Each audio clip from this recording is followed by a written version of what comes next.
Bonjour et bienvenue sur le site du podcast Histoire en série, créé et animé par Nicolas Charles et Johan Chanoir. Au programme, une analyse des séries d'hier, d'aujourd'hui et de demain par des spécialistes des questions mobilisées par nos shows préférés. Histoire en série, c'est le podcast qui met en relation histoire, sciences humaines et séries.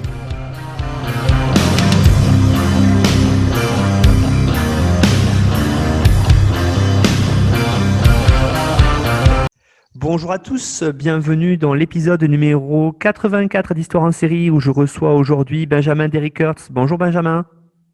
Bonjour Nicolas. Alors Benjamin, vous êtes docteur en sociologie de la télévision et des médias et ATER au laboratoire culture et communication de l'Université d'Avignon où vous êtes responsable pédagogique de la L1 information communication. Vous êtes spécialiste de la télévision et du transmédia et vous vous intéressez notamment à la sociologie des industries créatives, à l'histoire de la communication et à la médiation culturelle.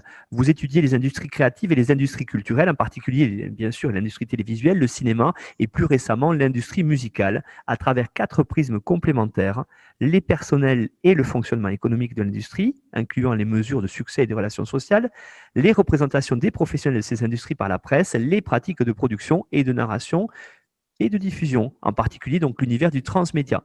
Vous avez été l'auteur de l'ouvrage L'industrie télévisuelle revisitée, typologie, relations sociales et notions du succès, préfacé par Bernard Miège en 2020 chez l'Harmattan, et co-directeur avec une de nos intervenantes, Mélanie Bourda, de l'ouvrage The Rise of Transtext, Challenges and Opportunities en 2016 chez Routledge. Voilà, donc Benjamin, aujourd'hui, je vous reçois pour parler d'une série un petit peu, j'allais dire, atypique, mais en même temps représentative de son époque. C'est la série Caméra Café. Alors, Benjamin, qu'est-ce qu'on peut dire avant de commencer peut-être de nous rappeler ces souvenirs du début des années 2000 à travers cette série-là? Qu'est-ce que vous pourriez dire, vous qui êtes un spécialiste de cette industrie audiovisuelle, sur les éléments typiques de ce type de programme qui a été à la mode au début du XXIe siècle? Alors, effectivement, comme vous dites, c'est quelque chose de très typique. Ça fait partie de l'exception française. Ce format court de sitcom et donc de comédie de situation qui se base sur des quiproquos ou des menus disputes qui vont se faire à travers des épisodes d'une durée très courte, de 3 à 8 minutes en général. Ça a commencé quelques années avant le début de Caméra Café avec Un gars, une fille en 1999, qui était une série, alors qu'on connaît tous, hein, avec Jean Dujardin et Alexandra Lamy, qui a été adaptée d'une série québécoise du même nom et qui a duré 435 épisodes, qui duraient de 5 à 8 minutes, qui passaient sur France 2. Et donc là, ce qui était représenté, c'était les aléas de la vie de couple, etc. Et ensuite, on a notamment Caméra Café, qui est arrivé en 2001, de 2001 à 2004, qui passait sur M6 avec 570 épisodes d'environ 3 minutes. Et là, c'est l'inverse. C'était une série française qui, justement, a été adaptée au Québec. Et donc ça, on aura l'occasion d'en parler au cours de cet entretien. Il y en a eu d'autres, bien sûr. Il y a eu Kaamelott, qui a commencé juste après la fin de Caméra Café, de 2005 à 2009. Là, on sait qu'il y a eu énormément d'épisodes aussi. C'était des épisodes pendant les 4 premières saisons de 3 minutes 30. Et ensuite, ils ont changé de format, ils ont fait 40 à 50 minutes pendant les 2 dernières saisons et maintenant, il va y avoir des films. Donc, ils ont voulu changer et ne pas rester dans ce carcan des comédies à court format. Et maintenant, ça existe encore, ce genre de série. On a par exemple En Famille, qui a commencé en 2012 sur M6 également, qui en est à déjà sa 9e saison avec 681 épisodes et qui là, alors autant Kaamelott, ça se passait à l'époque de la légende du roi Arthur, autant là, ça se passe au XXIe siècle. En ce moment, ce sont des scènes de vie d'une famille intergénérationnelle. Vous avez les enfants, parents, grands-parents, même un arrière-grand-père et un énorme chien, à travers des mini-épisodes qui sont diffusés par séquence de 35 minutes autour de 20 heures, avec quelques soirées spéciales et des téléfilms. Et là, comme les Simpsons, il n'y a pas vraiment de date. Les personnages ont tous le même âge. Les adolescents sont tous dans la même classe pendant 7 saisons, jusqu'à temps qu'il y ait un des personnages principaux principaux qui soient partis. Et donc là, ils ont fait un bond de 5 ans. Et donc, toutes ces séries-là fonctionnent sur exactement le même principe et sont témoins, effectivement, d'une époque où les gens sont de plus en plus pressés, n'ont pas nécessairement le temps de se fixer à un horaire précis et peuvent mettre la télé de manière spontanée, un peu n'importe quand. Hein. C'est la génération, on est aussi habitué de plus en plus maintenant à avoir des Netflix, des vidéos à la demande où on choisit une chose en particulier à un horaire précis. Bah là, c'est un peu le même principe parce que pendant toute une plage horaire, vous allez avoir plein d'épisodes qui vont passer comme ça. Ils durent 3 minutes. Donc, quel que soit le moment où vous arrivez, vous êtes sûr d'avoir un début d'épisode, de pas arriver en plein milieu ou vers la fin de quelque chose et il faut durer encore une demi-heure. Là, si vous loupez le début, bah, il reste plus qu'une minute et puis c'est bon, on passe au prochain. Et tout le monde peut accrocher. Ce qui est aussi une manière d'attirer aussi de nouvelles audiences puisque vous avez différents formats, différentes formes de séries télé. Vous avez des choses qui vont fonctionner avec un fil rouge, comme par exemple Game of Thrones, ce genre de série, où du coup, si vous avez loupé le début, alors de l'épisode ou encore pire de la saison ou de la série, vous n'y comprenez rien parce qu'il y a clairement des dizaines de personnages, des actions qui se passent à travers le temps, qui évoluent. Si vous avez loupé le début, c'est foutu pour vous. À l'inverse, vous avez d'autres séries qui sont vraiment épisode par épisode et qui existent depuis très longtemps. Si vous pensez par exemple à New York Police Judiciaire, Law and Order en anglais, qui a duré 20 ans, ça c'est quelque chose qui à chaque fois a un nouvel épisode. Les personnages, eux, n'évoluent pas énormément et ça recommence à chaque fois. Et donc si vous êtes une audience occasionnelle par opposition aux audiences engagées, les fans qui sont là depuis le début, qui ne loupent rien, vous regardez de temps en temps et de temps en temps vous regardez pas, vous n'avez pas besoin d'avoir quelque chose de prérequis pour pouvoir comprendre ce qui se passe. Ça recommence à chaque fois une nouvelle, dans ce cas-là, une nouvelle enquête, mais vous avez aussi des séries médicales et autres qui fonctionnent sur ce même principe. Et donc là, c'est ce même principe-là pour les séries de format court dont on parle aujourd'hui. Mais à cela s'ajoute justement la durée. Comme ça, vous pouvez véritablement arriver à n'importe quel moment et profiter d'un certain nombre d'épisodes. Et c'est quelque chose d'assez addictif. Donc, vous allez avoir des gens qui vont venir voir ça une fois, comme ça par hasard, hop, ils découvrent en zappant. Et puis la fois d'après, ils redécouvrent et puis ils se disent, ah bon, finalement, ça va être pas mal. Et ça peut du coup entraîner une fidélisation du consommateur, donc de l'audience, qui va être plus grande qu'avec d'autres formats. Parce qu'il ne faut pas oublier que hormis Un gars, une fille, qui est une exception, qui est passée sur France 2, donc une chaîne publique, qui est donc financée en amont par les contributions à l'audiovisuel de tous les Français possédant une télévision chez eux. Les autres chaînes sur lesquelles ça passe, en l'occurrence, toutes celles que je vous ai citées passaient sur M6, que ce soit Caméra Café, Camelot ou En Famille, c'est une chaîne commerciale gratuite. Donc gratuite parce qu'on n'a pas besoin de payer pour y avoir accès comme à travers le câble, mais commerciale parce que son fonctionnement, son business model, c'est qu'elle reçoit des revenus à travers des ventes d'espaces publicitaires pendant les différents programmes qu'elle diffuse. Et donc, bien évidemment, plus il y a de monde qui regarde, plus les annonceurs vont payer cher pour le spot. Donc, fidéliser les clients tout en permettant à de nouveaux d'arriver à suivre sans se décourager et à partir, c'est la meilleure façon pour agréger un plus grand nombre de téléspectateurs et donc faire de plus grandes recettes avec la vente d'espaces publicitaires. Vous l'avez dit, Benjamin, Caméra Café, ça a été l'une des séries phares du début des années 2000 qui a d'ailleurs marqué quelque part aussi l'empreinte de ce type de série sur la chaîne et sur la façon de faire. Hein. M6 était reconnu, vous l'avez rappelé, pour ces séries-là. Alors, est-ce que vous pourriez maintenant revenir sur le pitch de cette série en rappelant sa diffusion entre 2001 et 2004 sur cette chaîne donc grand public, M6, chaîne privée grand public, et en montrant comment ça s'est construit ce type d'émission. Très bien. Alors effectivement, comme vous le dites, ces Caméra Café qui a lancé ou relancé la mode sur M6, parce qu'effectivement il y avait un gars, une fille avant, et ensuite après Caméra Café, bien il y a eu Kaamelott, En famille, Scène de ménage, etc. Donc ensuite M6 s'est dit waouh, ça marche vraiment ce truc, effectivement, on va garder le filon, et il ne le lâche toujours pas. Alors Caméra Café, comment est-ce que ça se passe? Vous avez des personnes qui travaillent donc dans cette entreprise de province, une petite boîte provinciale où vous avez différents personnages, notamment Hervé Dumont qui est joué par Bruno Solo, qui est syndicaliste, et Jean-Claude Convenant, le bien nommé, joué par Yvan Le Bolloc, et vous avez plein d'autres personnages. Donc ça se passe dans un contexte de travail, mais ce qui est particulier avec cette série, c'est qu'on ne voit jamais des scènes de travail véritablement. On ne les voit pas à leur bureau, on ne voit pas les tâches qu'ils accomplissent. Ça se passe toujours dans un espèce de milieu, on va dire, neutre, dans l'espace de repos devant la machine à café. Et le point de vue, la perspective, c'est justement celui de la machine à café. Donc ça marche sur le même principe qu'un gars, une fille qui était avec une seule caméra fixe face au personnage. Seulement pour un gars, une fille, ça représentait la perspective de l'interlocuteur face à eux. Et dans Caméra Café, ça représente la perspective de la machine à café.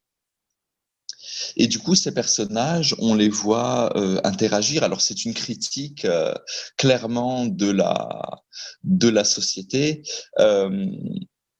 et du monde du travail, dans les deux sens. À la fois, on voit qu'il y a des difficultés à travailler là-bas, que les personnes peuvent être exploitées, voire surexploitées.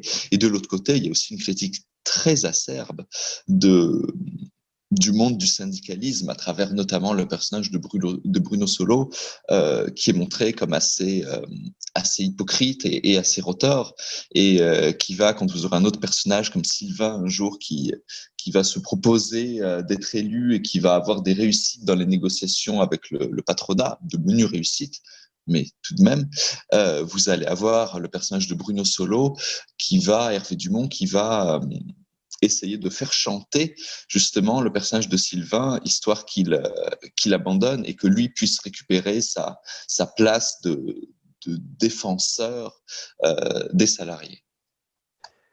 Justement, vous nous disiez à l'instant les personnages. Alors, on voit des personnages très présents, souvent caricaturaux d'ailleurs. Est-ce que vous pourriez nous les rappeler en montrant bien aux auditeurs qu'il y a derrière effectivement une certaine critique, une critique humoristique et bien sûr souvent très second degré, mais enfin une critique de certains milieux du travail?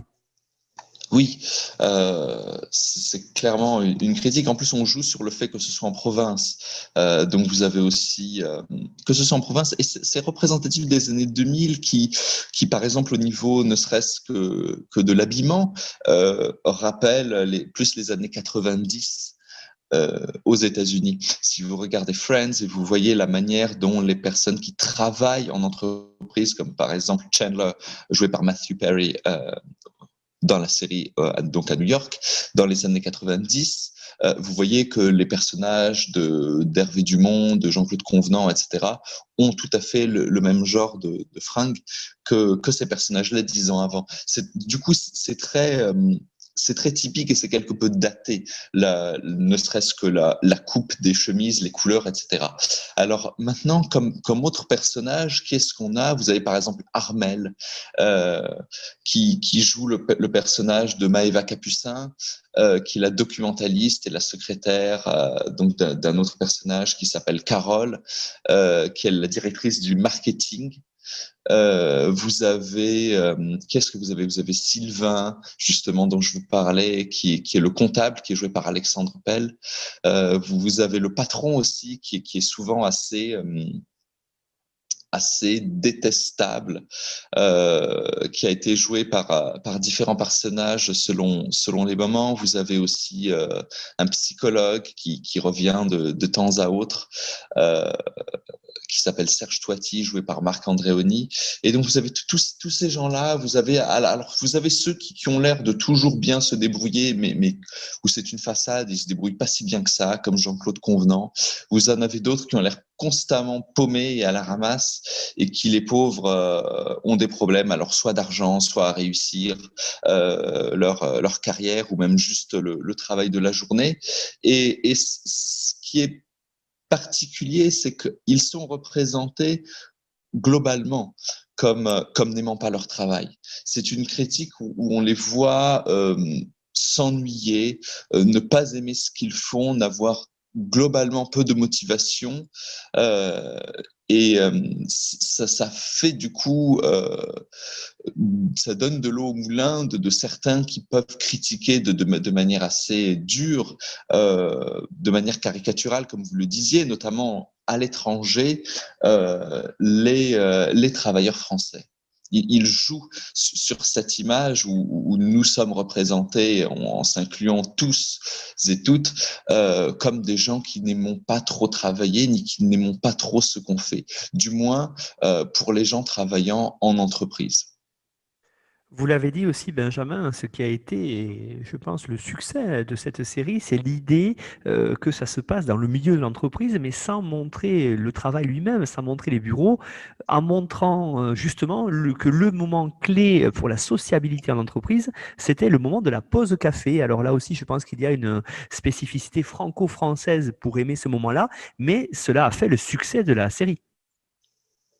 Exactement. Et comme vous dites, c'est le moment clé, c'est le mot clé, la pause café. D'ailleurs, toute la série tourne autour de cette machine à café. Le jingle entre les mini-épisodes représente ce qui est écrit sur l'écran de la machine à café. Vous avez le logo, au moment où arrive le logo, où on voit une tasse de la machine à café qui tombe et qui se remplit de café. C'est vraiment, tout tourne autour de ça.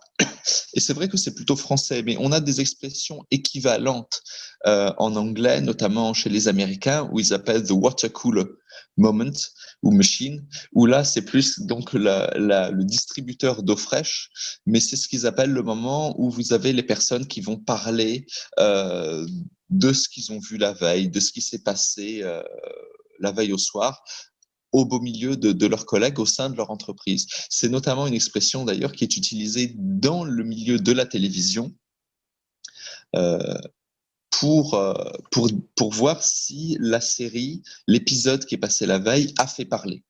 Et donc pour eux, le water cooler moment, c'est quelque chose de très important. C'est ce qu'on appellerait maintenant le buzz, mais c'était l'époque où il y avait un petit peu moins de, on va dire, sans vouloir trop employer le mot viral en ces époques d'épidémie, où c'était tout de même un petit peu moins viral de manière online, puisque là, on est dans la fin des années 90 et pour Caméra Café, le début des années 2000 pour la France, qui a donc toujours quelques petites années de retard à plusieurs égards par rapport aux États-Unis, notamment au niveau de ce qui peut se faire à la télévision, même si nous, en l'occurrence, ont mené cette mode qui n'a pas pris nécessairement ailleurs des formats courts. Et donc, c'était quelque chose de particulièrement important si les gens parlaient de la série de la veille. Donc, du coup, Caméra Café joue là-dessus et ce sont eux-mêmes la série qui se passe, qui tourne devant la machine à café, qui est, comme vous le disiez, le moment de sociabilité. Donc, c'est un moment qui est ni un moment de travail, ni un moment de repos tout à fait, puisqu'on reste sur les lieux de travail dans l'entreprise et où tous les personnages vont parler un peu de tout. Alors, ça va inclure ce qu'ils ont fait la veille, ça va inclure le match de foot, ça va inclure la prochaine fois qu'ils vont se voir, comment ça se passe avec leurs épouses ou leurs époux respectifs, et les différentes tâches administratives, les différentes victoires ou non, par exemple de Bruno Solo en tant que syndicaliste par rapport aux autres employés, les problèmes d'argent que certains ont, etc., etc. Évoquiez, Benjamin, tout à l'heure, ce format court qui vraiment est représentatif d'une époque, celui du tournant du siècle. Alors, j'aimerais vous poser la question, vous qui êtes spécialiste de l'industrie télévisuelle, est-ce que aujourd'hui, ce type de format pourrait fonctionner encore ou est-ce qu'il n'est pas vraiment connoté d'une certaine époque, celle de Caméra Café, par exemple? Bah, c'est une question très intéressante, surtout qu'en plus, en ce moment, depuis quelques mois, on parle d'un éventuel retour de Caméra Café. Alors, pas avec le format original, euh, avec des centaines d'épisodes de quelques minutes, mais d'un épisode événement, comme ils l'appellent. Donc, ça pourrait être, par exemple, un téléfilm d'1 heure et demie qui se passerait maintenant, et vous avez des acteurs clés de la série qui en ont parlé et qui l'ont évoqué. Euh, alors, c'est difficile de répondre à ça. Je vais bien évidemment essayer. Est-ce que les caricatures sont toujours d'actualité avec les employés qui sont montrés comme démotivés et paresseux? Ça passerait de moins en moins dans le sens où maintenant on se rend compte aussi de la misère psychologiques que peuvent éprouver les personnes qui n'aiment pas leur travail ou qui n'ont pas de bonnes conditions de travail. On avait plutôt tendance à en rire à l'époque ou à essayer d'en rire ou d'en faire rire. Maintenant, on se rend compte que c'est un sujet de société beaucoup plus grave.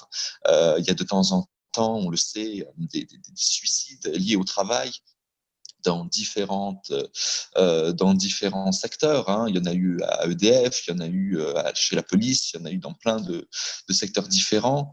Vous avez aussi les burn-out dont on parle de plus en plus, alors qu'en 2001, ça commençait tout juste à se faire entendre, ce genre d'expression.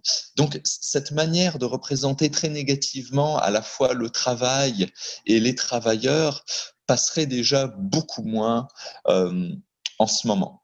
Le fait de jouer sur les stéréotypes comme ça du français paresseux, je pense que ça passerait quand même un peu moins déjà auprès des Français pour eux-mêmes. On le voit en ce moment avec toutes ces séries qui se font actuellement, qui sont faites pour s'exporter à l'étranger. Vous avez par exemple Marseille avec Gérard Depardieu qui a très bien marché dans certains pays. Vous avez Versailles de Canal+ qui a été fait alors carrément avec des acteurs étrangers qui parlaient anglais, qui a été tourné en France mais en anglais, spécifiquement pour un public étranger en plus de français, qui a très bien marché aussi pendant 3 saisons. Vous en avez d'autres et on se tourne de plus en plus vers l'étranger maintenant. Ça a été fait depuis des années par les Américains et même par les Britanniques qui, même dans leur chaîne publique, hein, la BBC, ont différents programmes qui fonctionnent très bien à l'étranger, qui sont faits pour fonctionner aussi au-delà de leurs frontières. Je pense notamment à Doctor Who et, Top Gear, que l'on voit d'ailleurs en France dans différentes versions. Doctor Who, on a bien évidemment la version originale traduite ou sous-titrée, et Top Gear, on peut trouver la version qui est une émission plutôt qu'une série télé. On voit la version anglaise, on voit la version américaine, on voit la version australienne, et on a une version française également. Ensuite, en ce qui concerne les changements, il y a d'autres choses qui ont évolué par rapport à cette époque de Caméra Café. Ne serait-ce que les habits que j'évoquais tout à l'heure paraîtraient complètement démodés et ils jouaient un rôle. L'habillement est très important et aide l'acteur, en l'occurrence, à rentrer dans son personnage.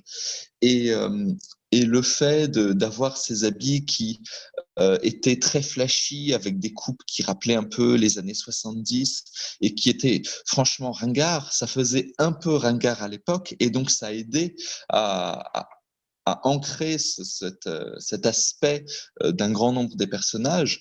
Par contre, aujourd'hui, ce serait plus seulement ringard, ça serait simplement immétable. Donc du coup, est-ce que ça serait possible? Non.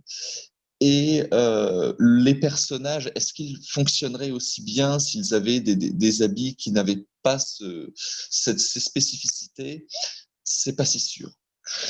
Et enfin, la technologie aussi a changé. On voit que les téléphones portables qu'on peut voir dans la série, les ordinateurs, tout ça tout a changé et, et va très vite et semblerait plutôt dépasser les personnages qu'autre chose. Alors on pourrait faire un ressort comique sur le personnage qui n'arrive pas trop à gérer sa messagerie instantanée, ses notifications d'email sur son smartphone, etc. Mais est-ce que ça rentrerait vraiment dans ce côté un peu coupé du temps et de la civilisation tel qu'il était un peu représenté dans Caméra Café avec cette petite boîte de campagne? Rien n'est moins sûr. Et puis, Benjamin, est-ce que aujourd'hui, dans ces temps de pandémie d'ailleurs, de telles situations de regroupement à la caméra, enfin devant le café, pardon, est-ce que ça serait faisable?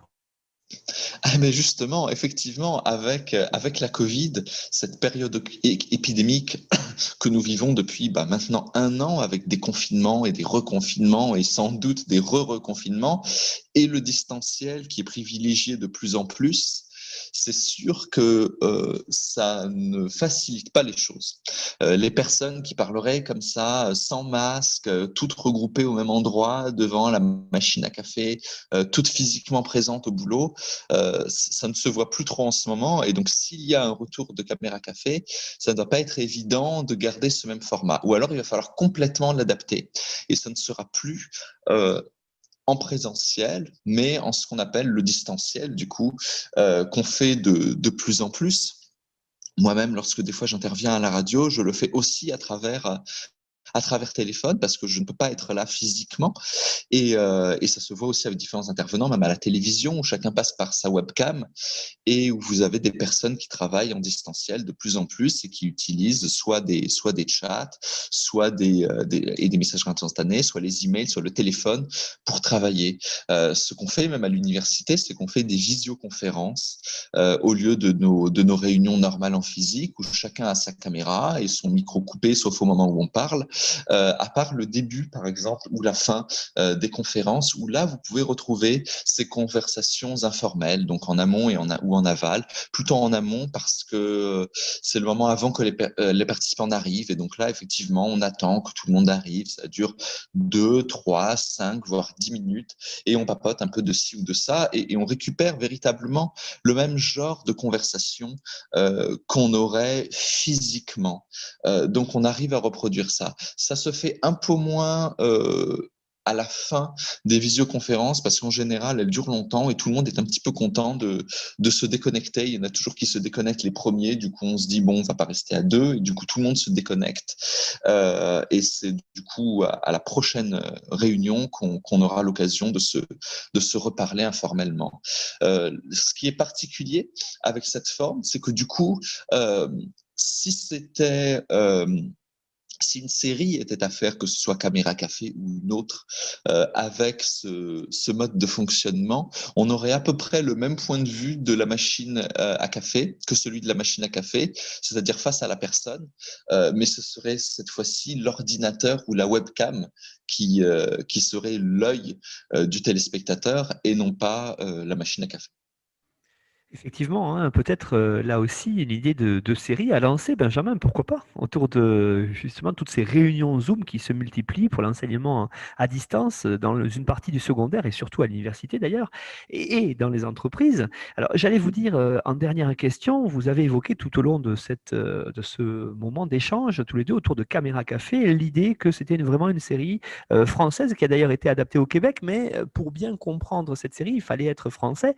Et je voulais revenir aussi sur le duo d'acteurs principal, hein, Solo et Le Bolloc. Ça a été quelque part l'acmé de leur carrière, en tout cas le moment où leur carrière a été lancée, puisqu'après ils se sont tous les deux détournés du petit écran pour aller vers le grand.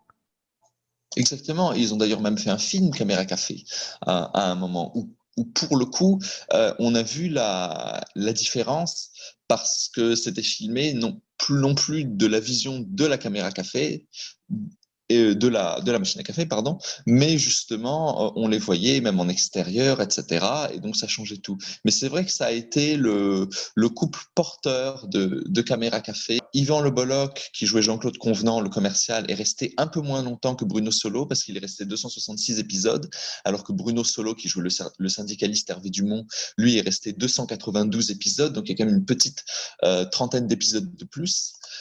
Mais ce sont vraiment eux qui représentent le cœur de la série et leurs interactions qu'ils ont ensemble. C'est vrai que Bruno Solo a joué dans différents autres films. Sa carrière commençait quand même au cinéma un peu avant Caméra Café. Il avait joué notamment La Vérité si je mens et La Vérité si je mens 2, qui sont sortis en 97 et 2001, qui ont été quand même ces trois films principaux. Et ensuite, Yvan Le Bolloc, effectivement, a fait quelques films comme J'ai faim ou Le Séminaire, mais c'est vrai que Espace détente, qui était le film Caméra Café, qui est sorti en 2009, avec Le Séminaire, qui était le film d'avant Caméra Café aussi, ça reste ce qui a vraiment fait sa carrière.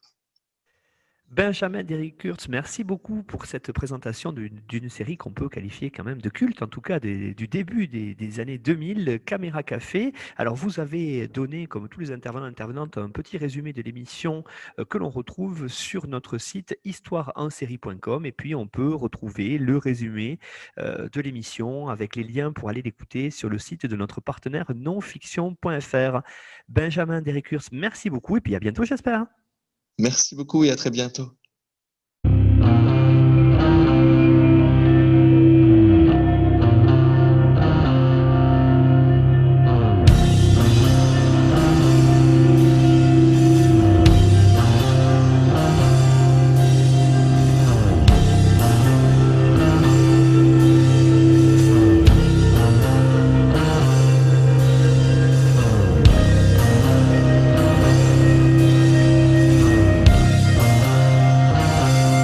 Retrouvez-nous sur Twitter @Histoire en série pour connaître le programme à venir ainsi que des conseils bibliographiques.